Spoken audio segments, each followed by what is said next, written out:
Hola, yo soy Jackie García. Bienvenidos a un capítulo más de su programa. ¿Sabías que?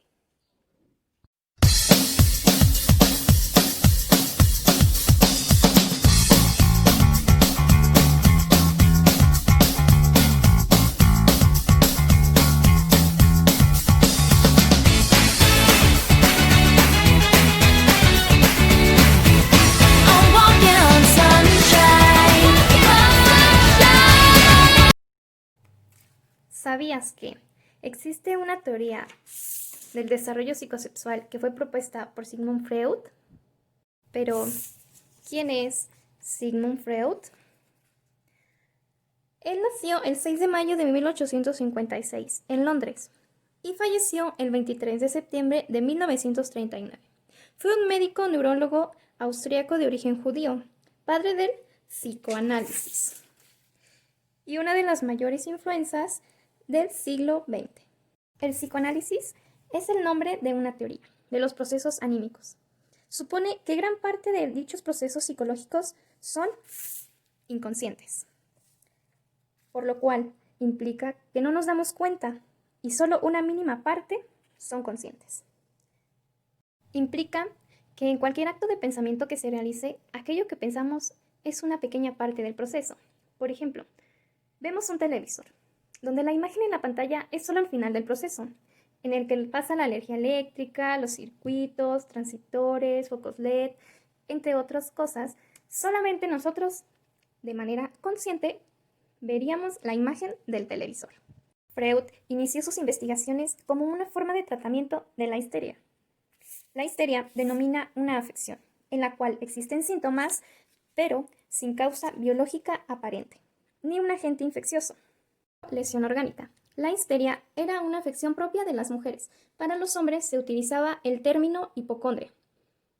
Freud, al igual que el médico francés Charcot, utilizó la hipnosis para tratar esta afección, dando órdenes de eliminación de los síntomas. Luego la abandonaría. Un amigo suyo, llamado Brever, le comenta que trata a una mujer a través de la cura por la palabra, que consistía básicamente en el trance hipnótico. En vez de recibir órdenes de eliminación de los síntomas, hablaba sobre su vida, hablaba sobre su pasado, su historia personal, que una vez que despertaba no recordaba. Freud, entre tantos elementos, identificó 3. El primero era que las vivencias de las que hablaban los pacientes eran vivencias infantiles. Además, tenían un contenido sexual. Y el hecho de no recordarlas, aun y cuando ya se despierta, se las hacía saber que implicara que eran inconscientes. Así que al descubrir eso, partió para la formulación de su teoría del desarrollo psicosexual. Para su teoría, partió de 5 datos importantes. El primero, los procesos anímicos son esencialmente inconscientes. 2.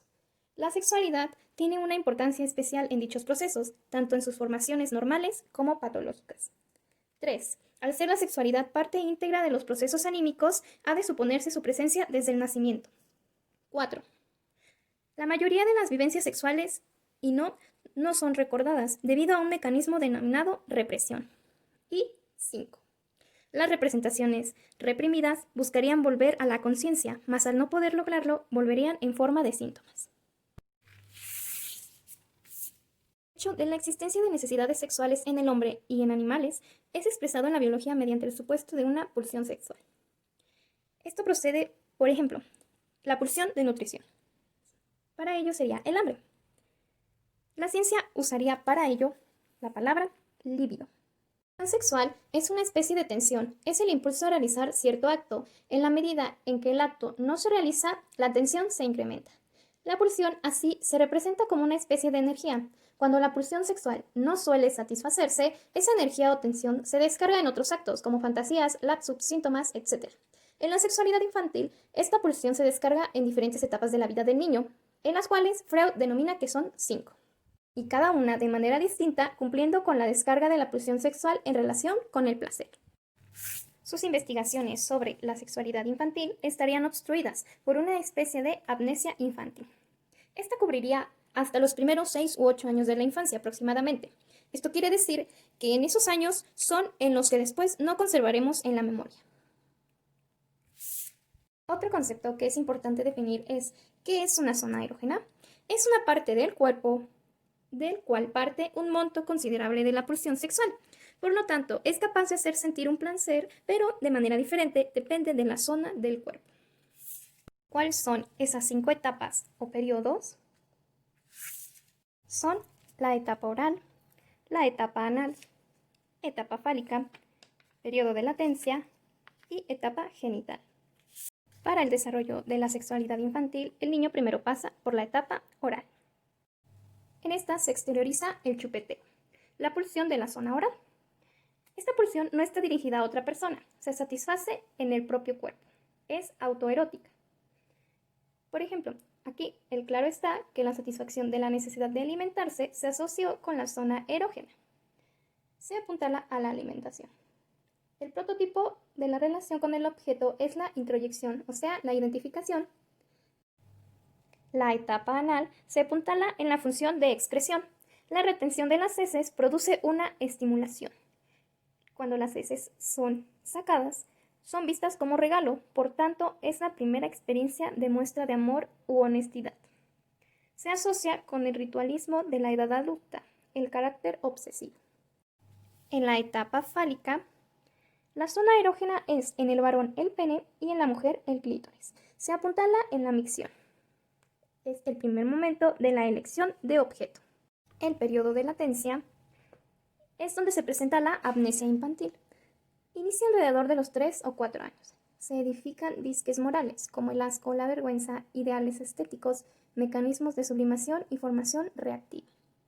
Y por último, la etapa genital inicia la sexualidad propiamente dicha.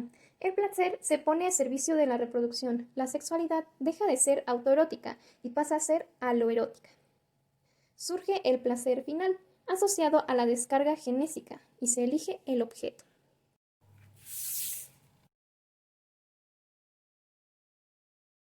Definir la sexualidad, hablaremos de sus componentes. Son la fuente, la meta y el objeto. La fuente es la zona del cuerpo de la que parte la función. La meta es el objetivo y el objeto lo que satisface a la meta. El concepto común de sexualidad implica que faltaría en la infancia e iniciaría en la pubertad. Como fuente tenemos los genitales. Como meta, la unión sexual o la reproducción. Y como objeto es la persona del sexo opuesto. El concepto analítico, previamente revisado, existiría desde la infancia. Como fuente tenemos distintas partes del cuerpo. Como meta es cancelar el estímulo, descargar la pulsión o el placer. Y como objeto tenemos prácticamente cualquier cosa. Como ya se había hablado, puede ser autoerótica y pasa a ser aloerótica, aún con cierta predilección por una persona, independiente de la pulsión. Esta sería la diferencia de lo que conocemos ahora como sexualidad infantil.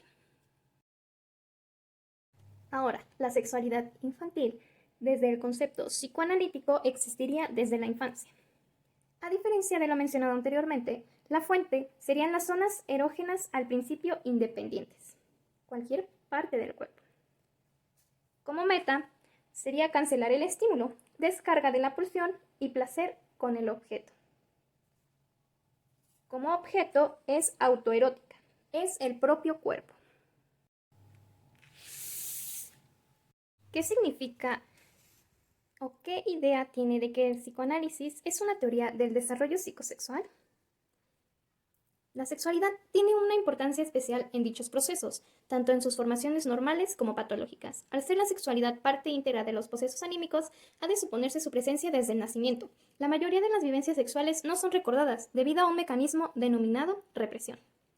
Las representaciones o dicha teoría psicoanalítica de las pulsiones sexuales supone que el ser humano está dotado desde el nacimiento de una libido que se desarrolla en 5 etapas: fase oral, anal, fálica, periodo de latencia y fase genital, de las cuales las 3 primeras y la última están caracterizadas por el predominio de una zona erógena rectora, que es la principal fuente de las excitaciones pulsionales durante esa etapa.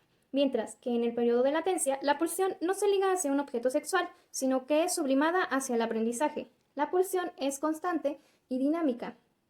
Su fuente es insaciable y busca constantemente la descarga tanto por vía directa como por rodeos. Ahora bien, ¿qué noción del niño o infancia produce el psicoanálisis? El niño, en la teoría psicoanalítica, es una elaboración teórica basada en las interpretaciones que hace el psicoanalista de los recuerdos infantiles. Es reconstrucción más que construcción, lo que plantea numerosos problemas de validez. Esta situación cambió con los trabajos del autor Sigmund Freud, que introdujeron la observación directa como método para validar, corregir o completar las reconstrucciones de la teoría psicoanalítica. El psicoanálisis es una teoría desde la que consideró que la historia del niño era una elaboración teórica. Esta idea de considerar la infancia como la sede de complejas funciones y estas definirán las de la etapa adulta. En la infancia se gesta el futuro del individuo durante todas las etapas de la vida. La gran mayoría de procesos psíquicos tienen origen en la infancia. El desarrollo del individuo es un proceso continuo que se inicia con su nacimiento, caracterizado por su crecimiento a nivel físico, emocional e intelectual. En este proceso pueden distinguirse ciertas etapas que Freud denominó psicosexuales, determinadas necesidades específicas que se relacionan con diversas zonas específicas del cuerpo: boca, ano, órganos genitales, zonas en que los adultos experimentan placer, etc. Para Freud, el motivo principal de la vida manifestado desde la infancia es la búsqueda del placer. ¿Sabías que el impacto que se tiene en la teoría del desarrollo psicosexual en la conducta de un individuo se manifiesta a través de las etapas que se han explicado, en donde se plantea las formaciones de los mecanismos básicos que conforman en consecuencia parte de la personalidad, se forman mediante el desarrollo de las relaciones únicas que establecemos cuando somos niños con diversas personas y objetos, un comportamiento que va a definir a cada uno de nosotros. Si te gustaron estas ideas, compártelas, suscríbete y dale like a mi canal.